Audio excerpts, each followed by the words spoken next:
is Act of Worship, your source for commentary and discussion on worship, theology, and culture. I'm your host, Dr. Jonathan Michael Jones.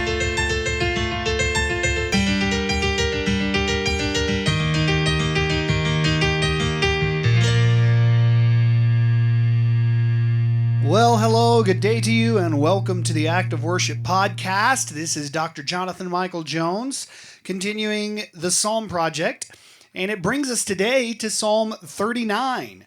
We are getting through this. I expect this entire project to run through probably at least half of 2023, which would make this a year and a half, maybe even a 2-year project, as I'm trying to do 2 a week. Last week, I did not obviously put out a podcast.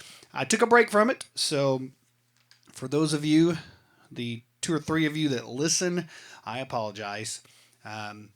Anyway, we are here at Psalm 39.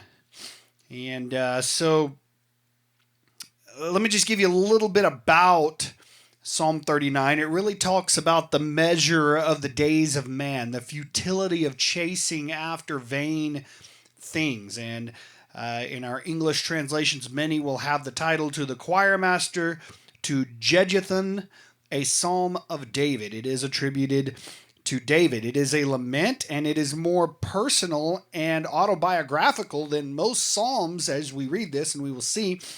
And the author here seems to have been an older, more reflective person, similar to the writer of Ecclesiastes.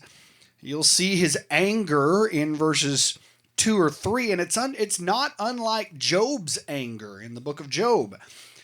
So there are some similarities here, and there's this theme of, hey, I've experienced life, now I realize all of this junk that I've chased after is vain.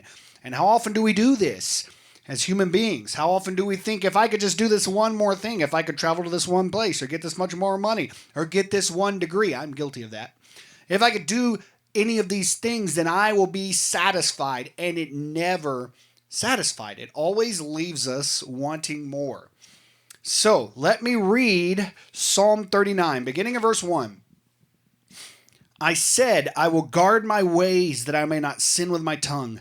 I will guard my mouth with a muzzle, so long as the wicked are in my presence. I was mute and silent, and I held my peace to no avail. And my distress grew worse. My heart became hot within me. As I mused, the fire burned. Then I spoke with my tongue. O Lord, make me know the end, and what is the measure of my days. Let me know how fleeting I am. Behold, you have made my days a few handbreadths, and my lifetime is as nothing before you.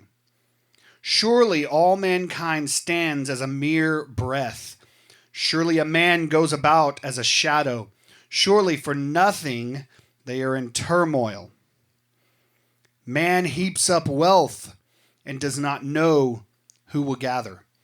And now, O Lord, for what do I wait? My hope is in you.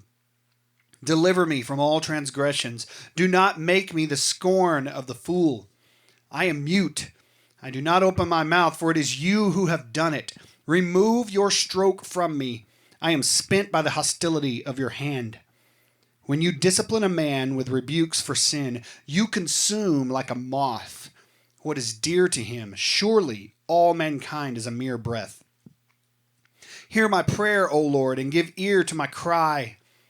Hold not your peace at my tears, for I am a sojourner with you, a guest like all my fathers. Look away from me that I may smile again before I depart and am no more. So David here begins this psalm by speaking of the tongue.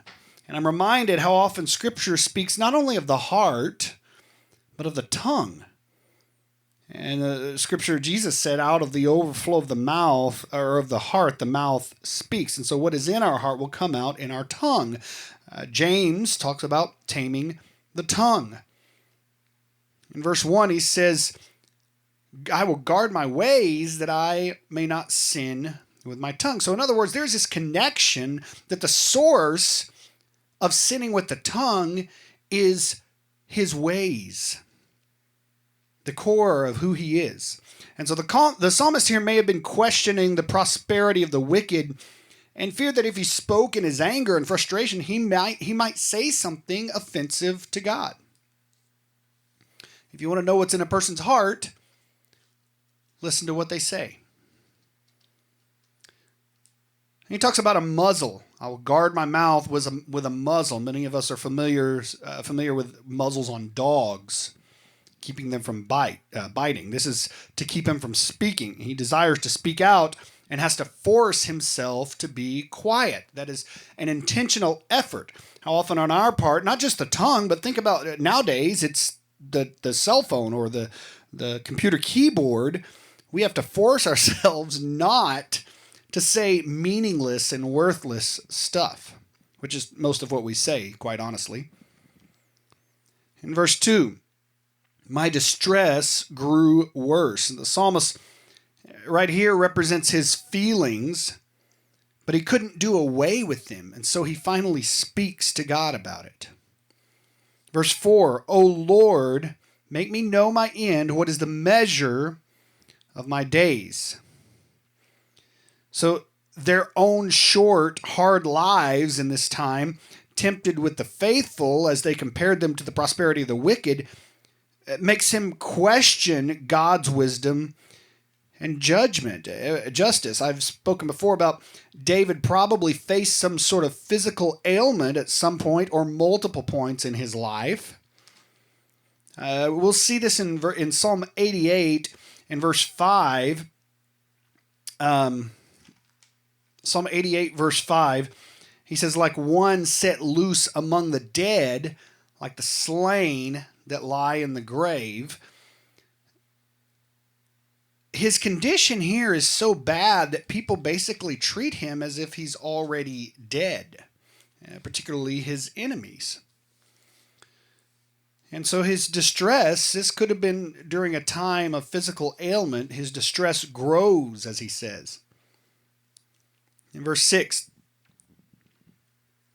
surely a man goes about as a shadow, surely for nothing they are in turmoil. Or the Hebrew says, surely as a breath they are in turmoil.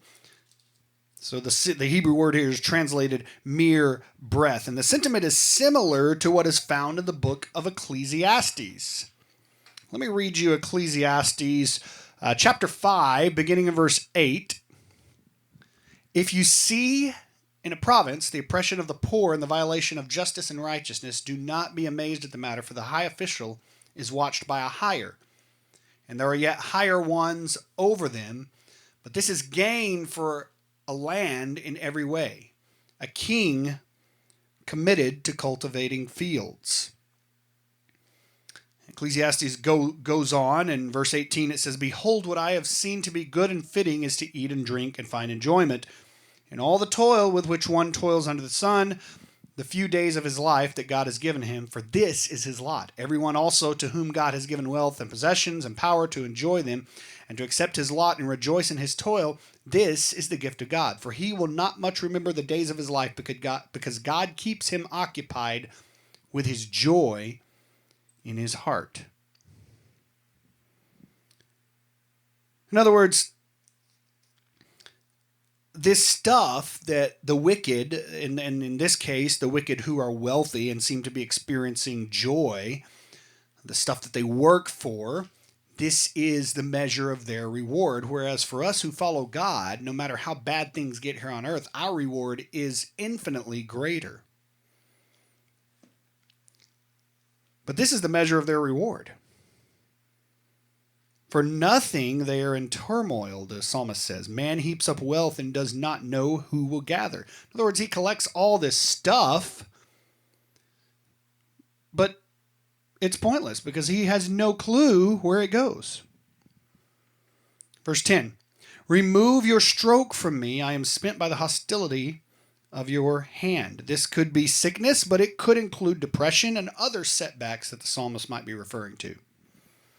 And then in verse 12, hear my prayer, O Lord, and give ear to my cry. Hold not your peace at my tears, for I am a sojourner with you, a guest like my fathers. So the psalmist has passed from anger to weeping, and the strong emotion of the psalm here makes its final prayer especially vivid. You'll notice in many of these psalms and these laments, the psalmist turns the lament into praise and focuses rightly on God, who alone is the source of strength, of provision, of comfort, and in joy. And so it's a relatively short psalm. It did turn out to be 8 stanzas. So here is Psalm 39. Thank you for listening today to the Active Worship Podcast. This is Dr. Jonathan Michael Jones.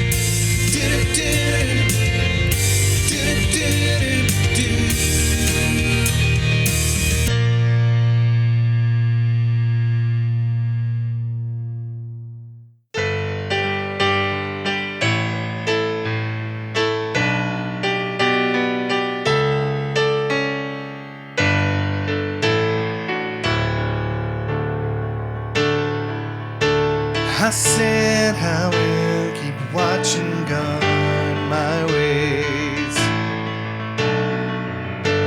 and I will keep my tongue from sinful stain. As with a bridle I will keep my mouth while in my presence wicked men remain. Silent, I ceased from speaking any good. My heart within was hot, my sorrow stirred. And while I mused, the fire began to burn. Then with my tongue I spoke this earnest word: